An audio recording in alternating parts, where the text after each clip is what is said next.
All right, ladies and gentlemen, welcome to the Sunny Days Media Football Show. I got myself, Sunny Days Jerry, and Chris is back. 2 shows in a row. Chris, it feels good, pal.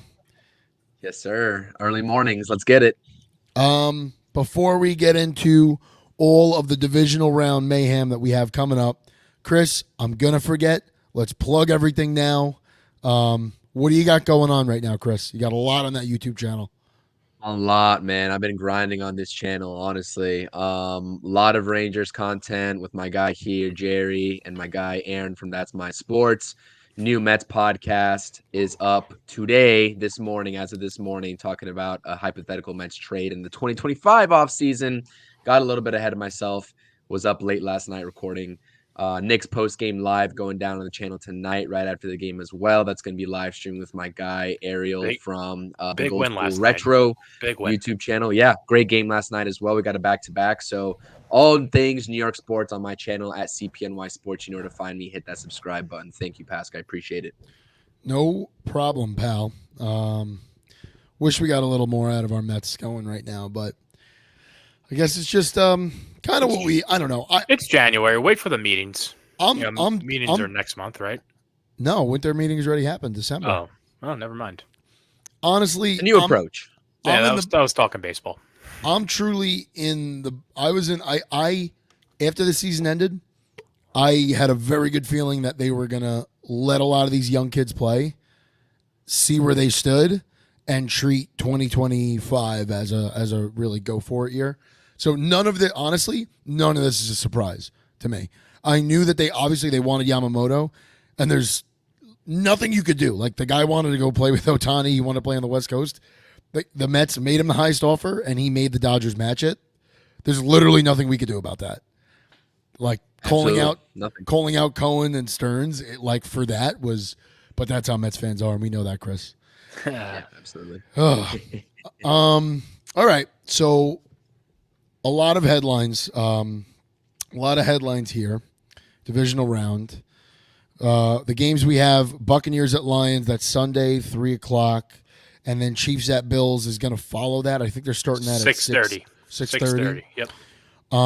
That's going to be in Buffalo, which is significantly different than a lot of what we've seen in the past. Yeah, they haven't played there in the play. No. Well, have they in the regular season? I believe so. I think they have, right? But Yeah. they haven't. Not They in the haven't in the playoffs. playoffs, and that's been the Bills' bugaboo for years. I mean, that's what's been holding them back. We might as well start with this game. I'm going to say this is probably the biggest game of the weekend. This is going to be Hands the down. game. That's why it's a Sunday night game. Yeah. Now, let me ask you guys this: does it feel as weird to you as it does to me to see the Chiefs as legitimate underdogs here? Because we've seen, historically that, no, maybe not historically, but in some of their past Chiefs runs, they've ran with the narrative of people are writing us off. People are forgetting who we are. People don't think we can do it, blah, blah, blah, whatever. No, you've always had Patrick Mahomes. You had Travis Kelce, pre-Taylor Swift. You had this, you had that. You were always a great football team. Now, honestly, going into this game, there are some legitimate questions where the Chiefs might be getting written off here, where they are legit underdogs. And the spread, to my understanding, last time I checked, was -2.5 in the Bills' favor. So Right. This is going to be interesting to see. I think with the Bills, I mean, it started, not to be biased, but it started week 1, right? Lions were coming into Kansas City, and all we heard, all anybody could hear was Lions are in over their head. They're going to get a slap of reality and punched in the mouth and all these things. But it just goes to show you the headlines are the headlines, and that's it. They're just talking points for idiots like us three at 10 o'clock on a Thursday morning, right? That's all they are, because once that game started, you saw very quickly, maybe we didn't know how good the Lions could be, but I think we all saw what the Chiefs, like how human they are. Yes, right? That these guys are immortal. Pat Mahomes is looking a little immortal, although he's really not getting a lot of help, man. I mean, the line in front of him is blocking, and Pacheco is going to be a problem for years. That kid's phenomenal. But these receivers he's throwing to, I mean, even Kelsey, you're starting to see the age a little bit on him. He's 32 years old, and I hate to be the guy that says it, but he's playing like a 32-year-old to an extent. Now, that doesn't mean he can't light it up at any point, especially if Taylor's in the crowd. But, this team does not look like the powerhouse 40 points a week type team we've seen, for the past 4 or 5 seasons now? Yeah, Chiefs over used to be a lock in just about every single game they played. And I mean, I'm sure they've hit a couple this season. I haven't really been keeping track of the stats here, but it's, you go into a game, take Chiefs and over, you're going to be sweating that, and that's if it comes close. I'm ready for this Over-under's game, at dude. 45.5. I like the over here specifically, just because I think the Bills' defense is pretty banged up here. So I think the Chiefs are across the middle, and I think Pacheco especially is going to have a good game. But also at the same time, I think Josh Allen and that offense is just I would honestly put them maybe next to the 49ers in the best offense left in the dance, to be honest with you. And they're really running on all 4 cylinders, thanks mainly in part due to Josh Allen. So we're going to see what's going to happen here. I do like the over. I will tell you this. I bought a 6-pack of Labatt Blues at the supermarket this morning. I'm ready to go. So go Bills, baby. This is going to be a great game. I'm really hoping they have the juice to make it all the way. Yeah, it's going to be interesting, honestly, for me to see how the Bills sort of bounce back after getting bounced by the Chiefs in years past, right? And I think that this is a big, big game for Josh Allen to prove that he can take that next step as an elite quarterback in the NFL. Honestly, though, I can't bet against the Chiefs at this point. Looking at what they did to neutralize the Dolphins last round, understand all the points that you said, Pasq, surrounding Mahomes, Kelsey, the big boppers in that Chiefs lineup. Understand that they haven't looked like the Chiefs of old, right? That we've seen in the last couple of years. But I'm not going to bet against Mahomes. Like you said, Jerry, the Bills defense is banged up. I think the Chiefs find a way to get it done. They've been here before. They've been in these type of games, and they understand how to neutralize an offense at the end of the day when it comes down to it. We saw it with the Dolphins game for, lack of a better term. They just completely neutralized them. Like I said, that's my favorite word here because they completely just did that. And that's a high octane offense over there with Tyreek Hill and Tua for Miami. And they just completely wiped them out and made sure they had nothing going. So I like the Chiefs in this game. I think it's also going to be a high scoring game, probably going to get some weather conditions if I had to guess in Buffalo at this time of year. It's not a factor for either team, to be honest with you. They're used to that and they know how to play in that. Isaiah Pacheco, Rutgers product, right? New Jersey boy. Oh, really? Rutgers. Yeah, absolutely. He's a dog. I like Isaiah Pacheco. Probably like him to score, given the Bills defense. Probably not. I'm not too confident or high on the Bills defense. So give me the Chiefs in this game. And like Aaron's saying here, that's my sports over under how many drops Young Joker has. Talking about Kadarius Toney, he didn't even dress up last week. They didn't even really. I didn't know that. Even though he's healthy, yeah, he didn't dress up. They inactivated him. So I'm probably going to be looking at. We're probably going to be looking at the same sort of situation. Yeah, so, well, the Chiefs, they probably benched him for fucking Rashee Rice. And you want to talk about how Mahomes doesn't have, the firepower that he's used to having, and just these receivers and everything. I think Rashee Rice is going to be the answer to that. I'm not going to sit here and call him the next Tyreek Hill that on the Chiefs. But you look at that game he had against the Dolphins in that sort of weather, he might become a force to be reckoned with as far, or at least the answer to Mahomes has no one to throw the ball to anymore, those sort of issues. This is definitely a year where, and excuse me, I'm gonna try to keep these word bubbles right above me so no one's got to stare at my tits for the next hour.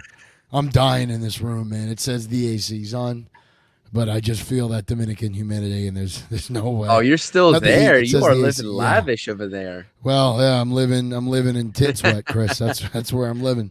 Yeah, I'm just looking at the weather here. It's gonna be in the mid to low 20s the next 3 days. It's gonna be 17 degrees Saturday. They're getting a few inches of snow over these next couple of days. The cold is not going anywhere. Chris, I agree with you, man. Both of these teams obviously know what it's like to play in the cold. Cold weather teams, yeah. Chiefs just did it. Chiefs just did it in awful conditions. The Bills didn't do them in conditions much better. So I listen. I don't agree with you, Chris. I'm not taking the Chiefs, but I totally hear you when you say you can't bet against Mahomes. That's the new betting against Brady, right? When we used to say, oh, don't bet against Brady. Yeah, don't bet against Mahomes either. This time I'm going to, because I believe that much in the Bills. They're on a hot streak. They remind me a little. I think they're more talented, but they a little bit of a reminder of like those 07, 2011 Giants teams that just got hot at the right time and kept going and going. The Bills are certainly capable of that, and I guess it kind of leads us. We might as well just do both AFC teams here. Let's go to Before we wrap, though, I just want to make one quick point.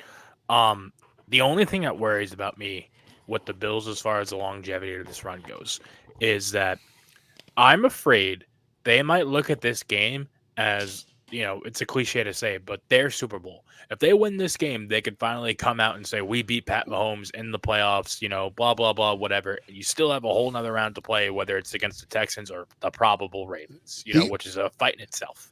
The only thing that would make me disagree with you, Jerry, is we're talking about a Buffalo City that lost 4 straight Super Bowls. And these guys probably still hear about it today. We're talking about a team that has not been able to get over the hump. Whether it's, I want to say they lost to Cincinnati last year, 2 years ago in the playoffs. Yeah, last year. Because they've definitely lost to Cincinnati. They've lost to Kansas City multiple times in the playoffs.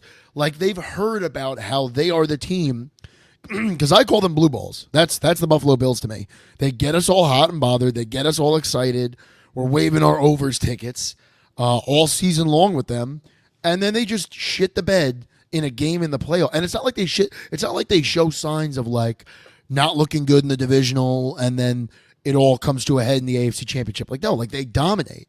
They dominate. They typically, this is a team that puts a bunch of points up and plays good enough on defense, and then they get into the AFC Championship and Mahomes has that voodoo magic.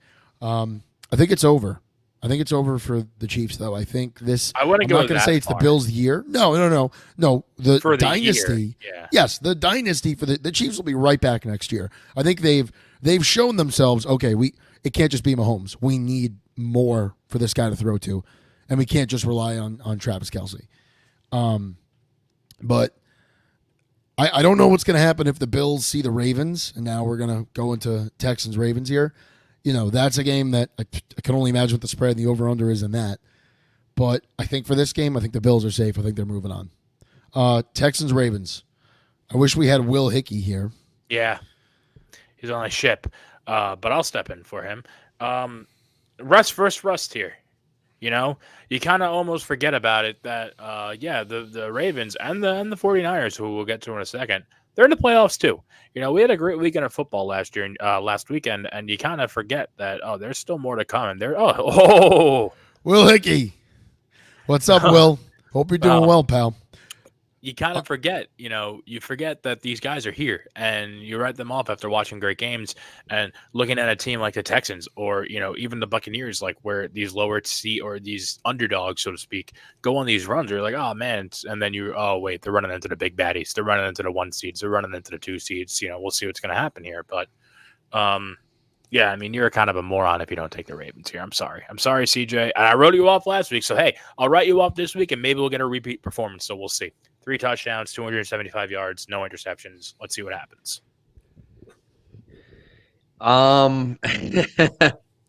Remember my little rant about the Baltimore Ravens a couple weeks ago and how I think that they're perennial choke artists when it comes to the playoffs, and they haven't been able. Also, when you talk about a team that doesn't get over the hump and hasn't been able to get over the hump with the Buffalo Bills, the same thing applies to the Baltimore Ravens.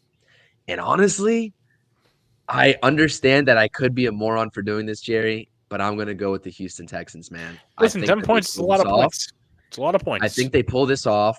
That 9.5 spread here, that's my sports is talking about. I see you chatting it up as well, Pasq in the chat. I hate to do it, and I really do hate to do it. I think that the Ravens logically probably should and will win this game. But honestly, riding the hot hand, the injury report for the Texans, I understand Laramie Tunsil went down with a knee injury. He's resting in practice. They're all expected to play, whoever's on the Texans injury report.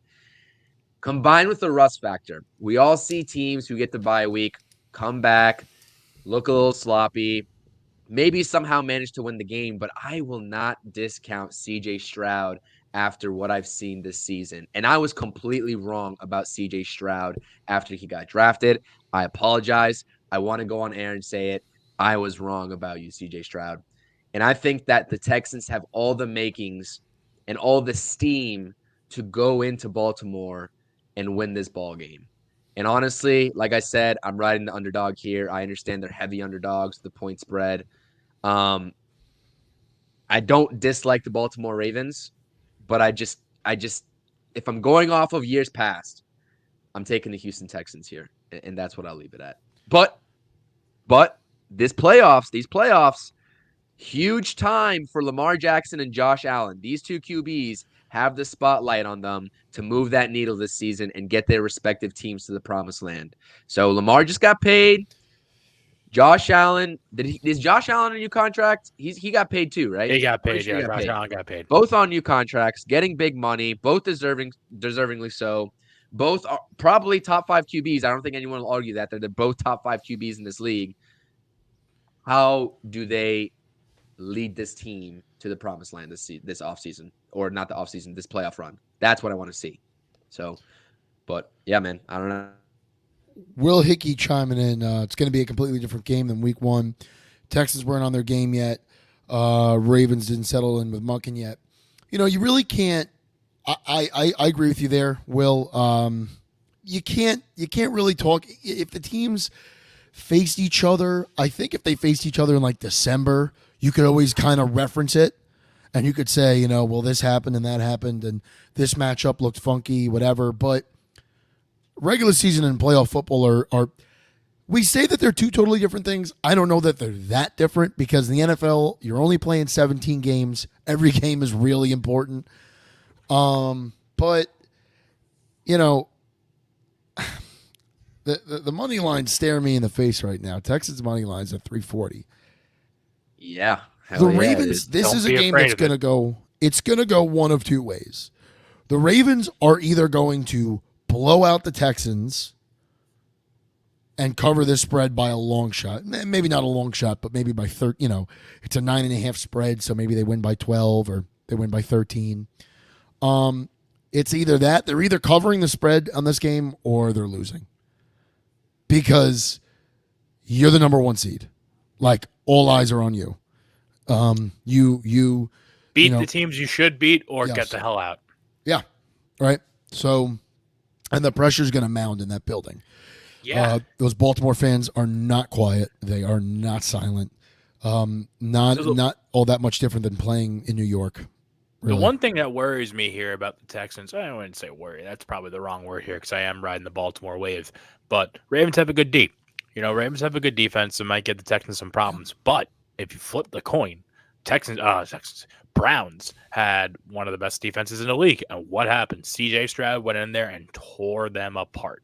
So the defense might not really be too much of a factor here for CJ Stroud. It's not an automatic write-off for CJ Stroud, which is good. Another quick thing I want to know is, do you think... I think you're more concerned with Baltimore throwing up points than you are with scoring on Baltimore. Which leads me to my next point is, do you think Baltimore's weapons will be enough other than the obvious Lamar Jackson dual threat, like as far as the OBJs and the Zay Flowers? And honestly, I could see Gus Bus putting in a workhorse game here and just running the rock, but we'll see what happens.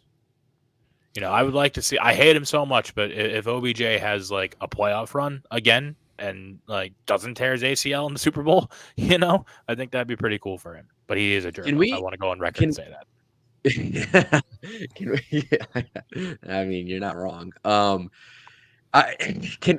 just like looking. I just looked at the Houston Texans depth chart, dude. Like CJ Stroud, for as good as he looks, is working with Devin Singletary out of the backfield.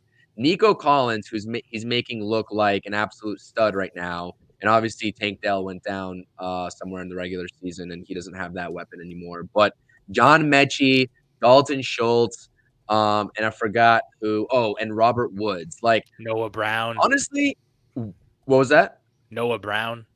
Noah Brown. I mean, but like people forget about him. Yeah, but my point is here is like this is not or was never supposed to be a high octane offense this season for the Texans. And for CJ Stroud to look as good as he does, I mean, It's I supposed to hate be a to 6 to 7 win team. You know, Yeah. it's ridiculous what he's going out there and doing. I mean, I think 6 catches for 96 yards for Nico Collins in that Browns game with a touchdown got him involved early and often. Devin Singletary out of the backfield putting in some work. Like, I want to see how this mediocre on paper but great when they get on the field Texans offense handles this elite Ravens defense. That's going to be very interesting to watch. And CJ Stroud has his hands full with this Ravens team. But like I said, you're riding a high horse here with the Texans, and they have everything going right for them at the right time in order to go in and pull off this upset. And that's why I'm sort of leaning towards that. Like, that money line is staring me in the face too, Pasq. Like, I want to take it so badly. I think But I'm gonna because I'm yeah. ready. I'm up from the first 2 games, so Yeah, screw it. I Sprinkle think a I'm little gonna bit fuck in there. around and take Yeah. it. The playoffs I are a don't game of know how momentum. That's all it Mm. is. And right Mm. now, like you said, Chris, the Texans have a shit ton of momentum, and so do the other underdogs that we'll get to in a little bit. But momentum, it goes back to that rest versus rust thing I said before. I hate to be a cliche about it, but having that extra week off is nice, and you get healthy and you rest up and whatever. But these guys are playing. The Texans have been playing. They saw a playoff atmosphere at home, nonetheless. Like they know, they kind of have an idea. I mean, I'm not gonna say, I'm sure the M&T Bank Stadium will be off the charts because Baltimore Yeah. does get loud, but they have an idea of what they're going into and what they're ready to go, and they have, they're fresh. I don't know, actually, fresh is the wrong word. They're Josh Allen said it best, and I said it on Tuesday too. He likes to get hit. Like when you get hit, you wake up and you're ready to go, and I think that's how how the Texans are feeling right now. They're awake. Cass asked us, Bills No. lose. Does McDermott clean out his desk? I had kind of thought that middle of the year. I think he righted the ship a little bit. It's going to be a talking point. It's. I wouldn't be surprised if we hear that McDermott's going to meet with ownership after that, and then we find out a day later that nothing's happening. He might That's kinda how I relinquish think some power, right? Because doesn't he call the plays, or am I making that up? Or did he call the plays and he stopped calling the I plays? couldn't tell you anything about how they run. Honestly, I don't know. I don't know. Is it him, Ken Dorsey? I don't know. Who knows? I don't think you're talking defense or offense. I don't remember what's. I just remember him calling the plays. He's a and giving the power to defensive guy, so somebody. I would imagine if he calls anything, it's the defense. But I couldn't tell you. All right, let's go to our banners here. I'm gonna grab a water, boys. Let's start with Packers at Niners. Again, I'm not betting against the Niners. I can't bet against the Niners here. I don't blame you there. The Packers are a bit finicky here. We saw them come out and kind of really put on a show against an unsuspecting Cowboys fan base and team, and honestly, unsuspecting NFL fan base for that matter. But the thing is, while the Cowboys do have a great defense, and a lot of key parts on that defense are hurt, but still, nonetheless, a solid defense. The Niners are just leaps and bounds. Like, you got to worry about a Bosa now, and then there's a couple other guys in the backfield, in a secondary that you have to, take into account. I think the Niners are so much more of a complete football team than the Dallas Cowboys are, and that's nothing to shake us. That's nothing to hang your head about. I think the Packers should be really proud of what they did last week. That's huge. No one saw that coming.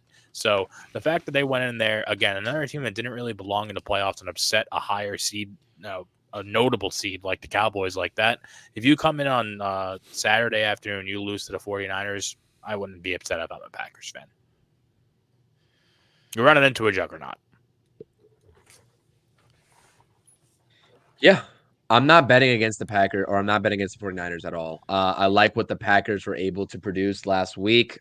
Is this sustainable given who they have on the offensive line? I'm not so sure. You look at the pressure that the Cowboys were able to put on Jordan Love just a little bit. He made the throws off of the back of his foot. It was impressive.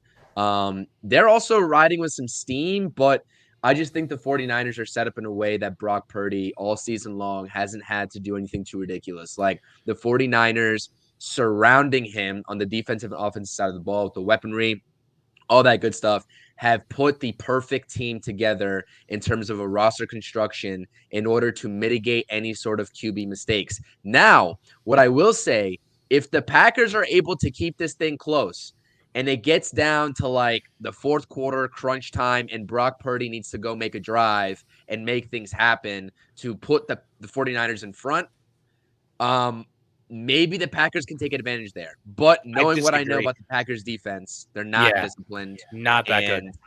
They're not that good. They leave the middle of the field wide open. We saw them get torched by Baker Mayfield down the stretch in the regular season. The Cowboys had a couple of open plays, although Dak Prescott really did look flustered. I think that was more on Dak Prescott and CeeDee Lamb not being on the same page rather than the Packers putting that pressure on. So, like I said, it really is going to be up to Brock Purdy to sort of be that game manager. And I think that he has all the tools around him to be that. And that's why I think the 49ers win comfortably. But like I said, stranger things have happened. If the Packers keep it close down in crunch time fourth quarter, they can put some pressure on. It'll be an interesting type game. But like I said, you know how I feel about the Packers. This is a successful season for them. They're going to have to pay Jordan Love probably more than they want to, but that's the nature of the business. He went out there, showed out on that 1-year deal after sitting behind Aaron Rodgers for so long. He was only on a 1-year deal? He's on a 1-year deal. They had to sign him after his rookie season to a 1-year deal, a proven-year deal. So yeah, like that's why I said in the last stream that he has to sort of go out there, or he's set up for a payday like Baker Mayfield is with the Buccaneers. So who? Jordan Love? Yeah, Jordan Love, absolutely. He's on a 1-year deal. I didn't even know that. Yeah, if I'm not mistaken, let me look at his Spotrac right now. He was sitting behind on his entire rookie contract behind Aaron Rodgers, and they had to give him that 1-year deal. Or maybe they had to exercise his 5th-year option, which is essentially 1 more year. Contract terms: 1 year, $13.5 million. Wow. But so this is what I don't get about Spotrac. I'm not understanding what this 2025, 2026, and 2027 bonus breakdown is. This is just a bonus breakdown. He's set to hit unrestricted free agency in 2025. Yeah, he's on a 1-year deal. 1 year, 13.5. They're gonna have to pay Jordan Love. Yeah, absolutely. So, I think the Packers are a team. They're a team that you have to respect because you've seen it with the Lions on Thanksgiving. I think the Lions kind of looked ahead for some odd reason, or maybe we're in their own head. I don't know what the deal was, but even in the end of that game, like the Packers played their very best football on Thanksgiving. And even at the end of that game, the Lions still had a chance to win. Same thing here against Dallas. They blew up Dallas, but Dallas kind of somewhat came back, and I know it's far-fetched, but crazier things have happened. There was still the opportunity for Dallas to go down and score twice. The Packers they're a very good team. I don't think that they're a great team. They don't put teams away. And listen, no one's putting away. The Niners had 3 bad weeks, and everything else has been dominance. But the Packers are not a team that like totally put you away.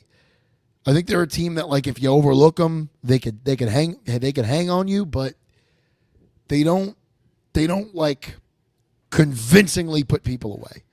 I mean, you saw what the Buccaneers did to them. You saw that the Panthers almost beat them if they don't make that field goal. And I think that game went to overtime, or was like late in the it was a late game. It was a late game. Late game, right? I don't think it was overtime yet. Like, I'm with you, Chris. Niners are winning this game. Maybe the Packers will make it interesting for a quarter or two, but unless they overlook it, if the Niners for some odd reason overlook the Packers, which they shouldn't because it's the playoffs, I don't see a world where the Packers win this game. I don't. And I think that they're set up well for the future. I think Jordan Love's probably their guy. I'm not totally convinced by him, but he's looked really well, so I can't take anything away from him. But I just don't see it. Listen, the one way that this game goes the other way, the Niners do not have good depth. Like, they've got great starters, and after that, the guys riding the pine are no good. So if you have any key injuries, or like our buddy Frasino says, if Debo goes out or McCaffrey goes out, Niners probably lose that game. But outside of that, which is a possibility. You're very injury ridden. I mean, not Yes. the Niners as a whole, but Debo's been hurt before. McCaffrey has definitely been hurt before. That's not Absolutely. out of the ordinary. Absolutely. One bad turn, and that's that. First of all, fellas, can you hear me? Yes, Yeah, sir. Mike went out. Yep, we got you. Okay. My thing here is going back to the Brock Purdy point. I know, Jerry, you might have a little bit of a different stance because you I think we were talking about earlier That's in the my season guy. where Oh yeah, Brock Yeah, Purdy's that's your been my guy. He won me I a get it. fantasy championship. Yeah, absolutely. And understood. He's done everything up until this point to sort of prove himself to be that type of guy. But are we really convinced? Like I said, going back to my original point, if this game is close in crunch time and Brock Purdy has to go lead a game-winning drive or a go-ahead drive, are we convinced with Brock Purdy? I don't think it comes down to Brock Purdy. I think it comes down to CMC and just how he's going to kind of, slice and dice that Packers defense. I don't think they're going to be able to put a stop to him. I don't know about Brock Purdy in that situation. I'll agree with you, Chris, but gun to Jordan Love's head, and he's got to play a great defense. Like, got to go down the field in 2 minutes or a minute and a half, and 2 timeouts. Do you really bank on Jordan Love not making a mistake either? Like, whatever whatever we're saying about Purdy, he's proven a little more than Jordan Love. And now, given Brock Purdy's doing it with better coaches and a better team around him, no doubt about it, especially offensively. But you know what I mean? Like, I don't know. Like, Jordan Love has he really been challenged? Like, was that Dallas game a challenge? Like Dak gave them the ball Cowboys twice. lost that game. Right. Dallas Cowboys lost that game. I'm not going to go out here and say the Packers didn't win that game, but the Cowboys lost that game. Yeah, no, nothing against the Packers. Nothing against the Packers. But, like, Dak threw you 2 picks. He gave you that game, and you just held on to the lead. You scored. You did what you had to do. But, like, let's see what happens when a gun gets put to Jordan Love's head. How's he going to respond, right? I just hope it's a good game. I hope it's a good game. I want to see a decent game out of this. Stevie Mack, you're late. Absolutely. Stevie, Mack, you are late as fuck, Steve. What up, Stevie? All right. Buccaneers at Lions. Am I starting this out? Man, if you think you're sweating now, just wait till you're done. Yeah, you're going. The only note I have for this game is let Pasq go, so it's all yours. Well, we still have no answer on Lions linebacker James Houston. Yesterday at midnight was the deadline for him to either be activated or like to be eligible to play or I guess taken off the injury report. I don't know what the deal was. He came off IR. Yesterday was midnight was his deadline, and we've heard nothing. We haven't heard him go back on IR, but we also haven't heard him be activated. So I'm gonna assume he's going to IR. But I don't know. And if he's not going to play, that sucks. He's a big part of the pass rush. We haven't had him all year. But it is what it is. Everyone's dealing with injuries. Nobody feels bad for you. Rams fans, you guys are fucking pathetic. You're really, really, really pathetic. Why are they going at you? You won a Super Bowl 2 years ago, and you had not only your, 12 fans that you've got, but you had an entire Lions fan base screaming for you to win the fucking Super Bowl. And the one time you come into our building for a playoff game and you lose, you're crying about it, calling the Lions dirty. The Lions are not dirty. They're a physical team. They play fast, physical football, and they punch you in the mouth. All right? Higbee's injury was a freak accident. I saw somebody on Reddit, I think, saying that, Dan Campbell was on the Saints during Bounty Gate, and this is just a product of that. It's like, no, shut up. He was not on the Saints Bounty Gate. He was on the bench. He was hurt that year. He was on the Saints for the year of Bounty Gate, but he did not participate. Okay. And he was on offense too. Correct. So it wouldn't even matter. So doesn't matter. Rams fans, you're pathetic. Vikings fans and Cowboys fans chiming into crying about it. Cowboys fans, you don't have a leg to stand on. It's pathetic. What are they saying? Hey, There, what's the play in question? I must have missed it. there's like 3 or 4 Kirby Joseph tackles where he's diving at guys' legs to take them down, and he's tackling Higbee and He took out Nakua. Higbee pretty good. Higbee, I'm pretty sure tore his AC. I'm pretty sure. Yeah, he It did. looks like a torn ACL. Yeah, he tore his And he did do that 3-4 weeks ago to Hawkinson in the Vikings game where the Lions clinched the division. Listen, that's been happening to the Lions forever too. That happens to every team. That's football. That's the way defensive backs tackle. And I mean, if you listen to Tom Brady, because Tom Brady chimed in, and Harrison Smith on the Vikings chimed in too. They both said the same thing. This is where the league is. They want to penalize defensive players for actually tackling you. And so this is what these guys are doing. You're taking 190 pound, 210 pound safety, and he's trying to take down a 250 pound tight end, 240. What do you think he's going to do? He's going to dive at your legs. Gotta go low. Because that's the only way he's allowed to do that without getting penalized. Right? Would you rather that or him rocket his head into your head? I mean, this is the nature of the game, and don't act like the Rams and everybody else. Everybody does it too. Everyone does it. It's not fun. It sucks seeing guys get hurt. Nobody wants to see other guys get hurt, but this is the game of football. But anyway, I digress. That's last week. We're on to the Buccaneers. I'll say some nice things about the Buccaneers first. Baker Mayfield. He's had a fantastic year. That guy has not only made himself a ton of money going forward, but he's made the entire city of Cleveland look like fucking fools. And good for him in doing so. Won over Tampa, too. He's going to be, I think he's going to be a big-time guy in Tampa. This is a guy that I don't know. I don't know where he'll be. I mean, Atlanta needs a quarterback. A lot of teams need quarterbacks next year, and he's going to be, he's going to be fielding offers. Campbell said some really nice things about Baker yesterday or 2 days ago when he was coming out of the draft, and I guess Campbell was scouting for New Orleans at that time. I guess he was an assistant over there. But anyways, Tampa's a team that I was looking at their comps in reference to the Lions. They don't score a lot, but they don't give up a lot. And as much as defense, it is, and as much as I would shit on Todd Bowles, he's done a very good job with the defense this year. So where they ranked like points per game on offense, Lions are 5th, Tampa is 20th. Lions. I will say this though about that real quick. Sorry to chime in. No. Todd Bowles runs a very predictable defense in the sense of where he's going to blitz, I would say probably 4 out of 5, every 4 out of 5 plays, if not 5 out of 5. So I think a quarterback, I mean, the Eagles just didn't have their wits about them. I don't know what was going on in that game. Nobody had an answer. They couldn't figure it out.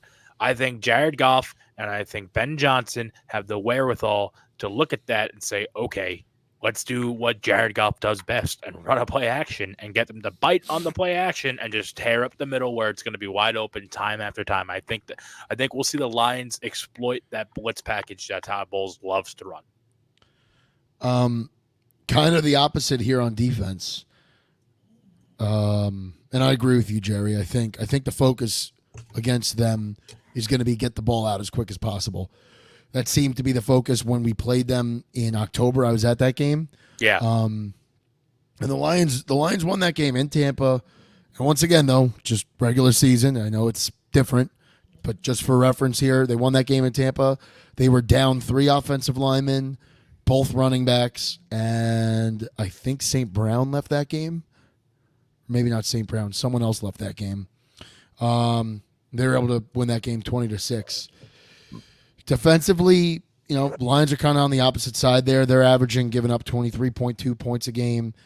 Tampa's at 19.1 points a game. They're tied for 6th. We're at 23. So, it's a really good offense against a really good defense, and a middle-of-the-road offense against a back-end defense as well. The Lions definitely play a bend but don't break defense, which at times can break. But if you're putting up, if the Lions offense could put up, 25 points, 24 points again this week, I think they could win, because I think that's what it's. That's what I was. That's what I was going to say, Pass. Like, you guys can score with the rest of them. There's not a team in the league that I'm not confident in the Lions matching point for point on the offensive side of the ball. But how does your defense, Right. sort of stack up? And that's been the question mark all year, I think. Injuries and the whole 9 yards. And that's what I think really is going to decipher this game. I think that's the obvious, right? I think the Lions are going to score points. Jared Goff, St. Brown, you got the two-headed monster in Gibbs and Montgomery in that backfield. They are going to score points. Laporta. But how does the defense respond? It's a back-end defense, like you said. Let's call a spade for what it is. The defense isn't quite there yet to match that talent level on the offensive side of the ball for you all. So can you guys get stops in crucial situations? It was looking like the Rams are going to throw all over you. Stafford's going to throw all over you at the beginning of the game. You managed to sort of slow them down about midway through the game towards the second half. And I think that if they're able to do the same thing against the Buccaneers, they're in great shape. Listen, if you could keep the Buccaneers to just kicking field goals like you did the Rams in the second half, you could win, right? Like, because at that point it's going to take 1 or 2 touchdowns and whatever. But you gotta, and don't get me wrong, Mike Evans is probably going to have 5-6 receptions for 100 yards. Godwin's going to have a similar stat line. Like, the Lions are going to give up for as long as this playoff run goes, they're going to give up a shit ton of yards every week. But those yards don't mean anything if teams can't finish, because no one cares how many yards you put up, right? No one cares how many catches you had. If you can't get in the end zone, it's all for shit. It's all just field goals, which you don't want to give up field goals either. Don't get me wrong. But that's going to be really what the Lions need to hone in on, is just keep them out of the end zone and keep playing good red zone defense. Because as bad as this Lions defense has been, now they've been very good against the run. I do have to mention that they are they're top 5, I want to say, against the run here. Rushing defense, they're ranked second in the league, giving up 88 rushing yards a game, 88.8. Which is, and Tampa's not far behind. They're at 95.3, ranked 5th in the league. So they're very comparable there. They're just much better against, they're definitely much better against the pass. But passing defense. Oh, actually, not really. They're 29th, so similar. But whatever. Regardless, keep them out of the end zone. If you can keep them out of the end zone and keep playing good in the red zone, then you're going to win this game. I think it's going to be easier said than done here, just because I felt as if, I don't want to say you took your foot off the gas here, but I felt you went from second half. Yes. Yeah. I felt that the game shifted from, all right, we're playing football and we're going to win, to, okay, we're winning, let's maintain a lead. And everyone knows that when you go into maintain mode, that's when you lose. So I'm kind of afraid that if you guys make that switch up again in the second half after going up big in the first, it's not going to work out. I don't think Baker's going to let you get away with it. I think the Rams did make a lot of halftime adjustments too. Yeah, I mean, they definitely, thing, so right. They definitely dialed up the pressure second half. They were blitzing a lot more. It was becoming harder and harder to run the ball for sure. And you have to also think too, I mean, the Lions literally dedicated 3 offensive linemen every play to Aaron Donald. Yeah, in that game. And that's, that does kind of fuck up your run game, because now a lot of other guys are running free. But that's a testament to how good Aaron Donald is. That's how you shut that guy down. You have to designate 3 players to guard 1 player.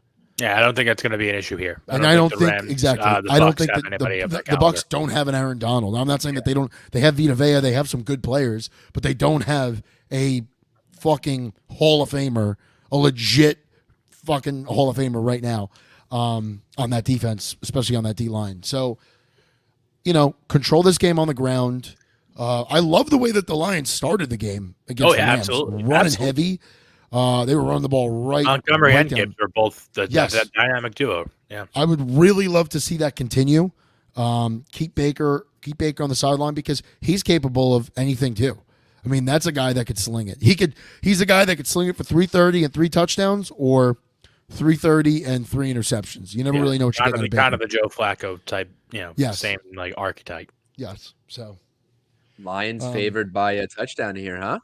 6.5. 6.5. Jesus. Yeah, I didn't know it was that high. I thought it was like 4.5. No, that's surprising to me too. It opened up. It went up to 7. Yeah, it opened up at 6, went up to 7. Now it's at 6.5. I don't hate that over-under number. hasn't moved. What's the over-under? 48.5. I don't Taking think the- I'm going to touch this. I'm taking the over. I mean, I'm not. I can't sit wouldn't- here and say I'm concrete and taking the over. I like the over though because it's being played. So I saw something. Field. I think four out of the 5 games last weekend that were played or whatever. However many games were played last weekend in a dome on turf went over.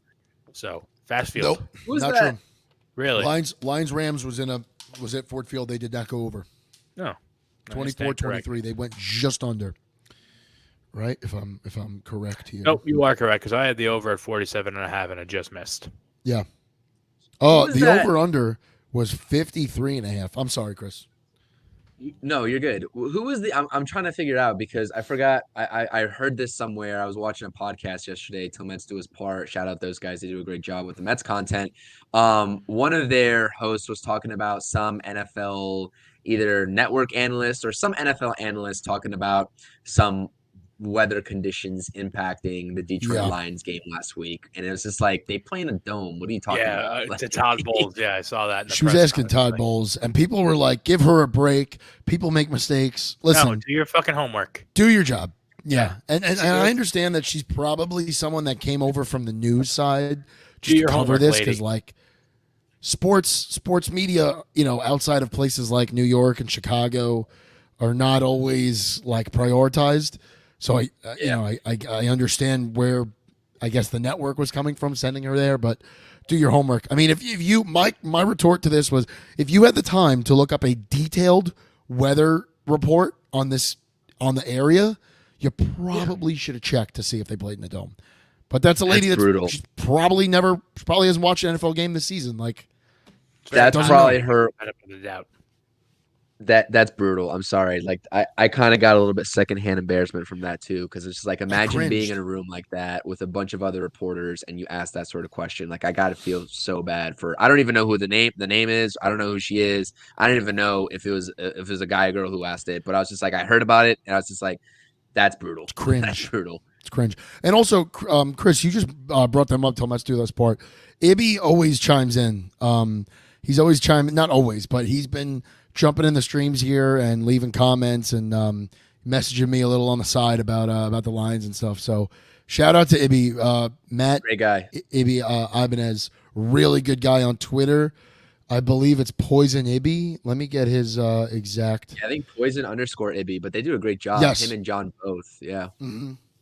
Yeah, absolutely. I can't say enough great things about Matt. He's especially since I started Sunny Days in Flushing. He's reached out to me a bunch of times, giving me pointers here and there, directing me a little. Great guy, very approachable. Can't say a bad word about him. Boys, we got anything else? I'm good. I'm good. Yeah, All we right. covered it all. We'll see you probably not in the afternoon, but next week sometime for a recap show. I would like to do this again. Yeah, I think we'll figure it out Monday or Tuesday, recapping the playoffs, and hopefully the Lions are still going. So thank you everyone for tuning in. Appreciate it. I see the viewers are climbing a little bit, which is great. Everybody commenting, thank you so much, and we will see you next week. Yes.